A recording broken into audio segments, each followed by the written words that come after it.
because people come to us, and you know, the numbers on the screen are scary enough that we saw earlier, but these are real people and real children, and it's not just death like Breck had, it's loss of self-esteem, it's, you know, it's needing that affirmation, it's doing things they wouldn't normally do, and we need better prevention and education starting at primary, and that's why we do educate right from primary. I think, in fact, you also go to conferences, training sessions with the police, health practitioners, those involved in safeguarding. We're even working with Ofsted now, doing a webinar soon. But our next, after the webinar, our next biggest project is the collaboration with 4 police forces.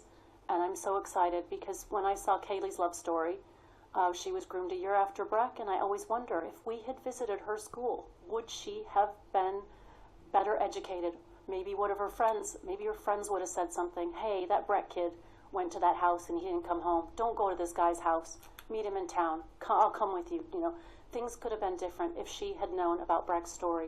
And so when I saw Kaylee's love story on YouTube, I thought I have to have this for boys, a boy version.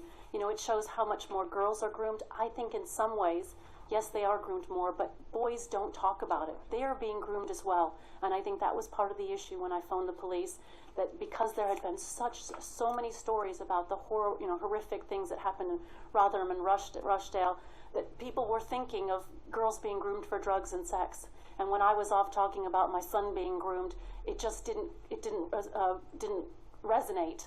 And so that's one of the messages we send too, is take the gender out, take the gender out, take the age out, take out what you see as their vulnerability, and listen to what the child and the parents and the friends are saying. And so we're going to have this film called Breck's Last Game that will come out later this year, and it will be a similar film to Kaylee's love story that just reaches teenagers so that they believe. You know, we don't want to scare them, but we have to get them to believe so they can be more resilient, so that they can be empowered to make better choices for themselves. I tried with everything that I could, but I couldn't get Breck to believe, and ultimately he's the one that made that choice, albeit a brainwashed choice, to go to LD's flat. Had he learned from a young age, sure, you can meet a best friend online, you can meet the love of your life, but never go to that private place. Always meet up in a safe, very public place. And those are the messages we try to teach. And luckily, with our work with police, we're going to be able to share those messages with so many more school children, which is so important because I'm only one person trying to tell Breck's story, but this will be a way that it can be reached. Because that is, for me, it's a team effort with parents, with education, with government, with industry.